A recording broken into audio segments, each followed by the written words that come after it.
ಕರ್ನಾಟಕ ರಾಜ್ಯದ ಹವಾಮಾನ ಮುನ್ಸೂಚನೆ. ಇಂದು ಕರ್ನಾಟಕ ರಾಜ್ಯದಲ್ಲಿ ಹಲವು ಕಡೆ ಮಳೆಯಾಗಿದೆ. ಮುಖ್ಯವಾಗಿ ಧಾರವಾಡದಲ್ಲಿ 8 ಸೆಂಟಿಮೀಟರ್ ಮಳೆಯಾಗಿದೆ. ಸುಳ್ಯ ದಕ್ಷಿಣ ಕನ್ನಡ ಜಿಲ್ಲೆಯಲ್ಲಿ 6 ಸೆಂಟಿಮೀಟರ್ ಮಳೆಯಾಗಿದೆ. ಬೆಳಗಾವಿ 5 ಸೆಂಟಿಮೀಟರ್, ಜಯಪುರ ಚಿಕ್ಕಮಗಳೂರು ಜಿಲ್ಲೆಯಲ್ಲಿ 5 ಸೆಂಟಿಮೀಟರ್ ಮಳೆಯಾಗಿದೆ. ಈಗಿರುವ ಹವಾಮಾನದ ಸ್ಥಿತಿ ಏನೆಂದರೆ, ಕರ್ನಾಟಕದ ಒಳನಾಡಿನಲ್ಲಿ 1.5 ಕಿಲೋಮೀಟರ್ ಎತ್ತರದವರೆಗೆ ಟ್ರಫ್ ಇರುವುದರ ಹಿನ್ನೆಲೆಯಲ್ಲಿ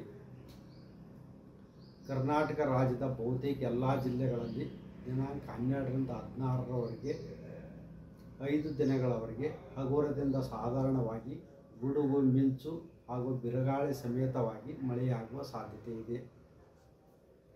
ಬೆಂಗಳೂರಿನಲ್ಲಿ ಮುಂದಿನ 5 ದಿನಗಳವರೆಗೆ ಹಗುರದಿಂದ ಸಾಧಾರಣವಾಗಿ ಗುಡುಗು, ಮಿಂಚು ಹಾಗೂ ಬಿರುಗಾಳಿ ಸಮೇತವಾಗಿ ಮಳೆಯಾಗುವ ಸಾಧ್ಯತೆ ಇದೆ.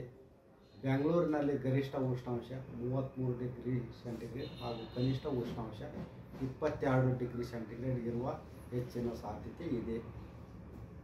ಕರ್ನಾಟಕ ರಾಜ್ಯದ ಹವಾಮಾನ ಮುನ್ಸೂಚನೆ.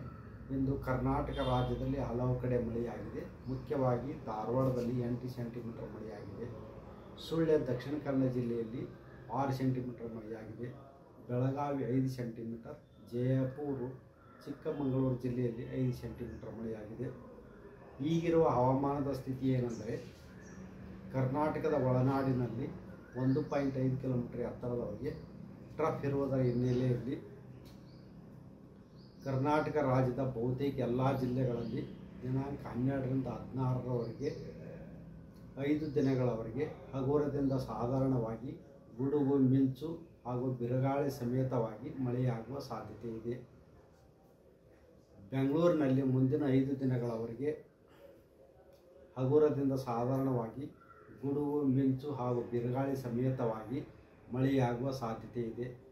ಬೆಂಗಳೂರಿನಲ್ಲಿ ಗರಿಷ್ಠ ಉಷ್ಣಾಂಶ 33 ಡಿಗ್ರಿ ಸೆಂಟಿಗ್ರೇಡ್ ಹಾಗೂ ಕನಿಷ್ಠ ಉಷ್ಣಾಂಶ 22 ಡಿಗ್ರಿ ಸೆಂಟಿಗ್ರೇಡ್ ಇರುವ ಹೆಚ್ಚಿನ ಸಾಧ್ಯತೆ ಇದೆ.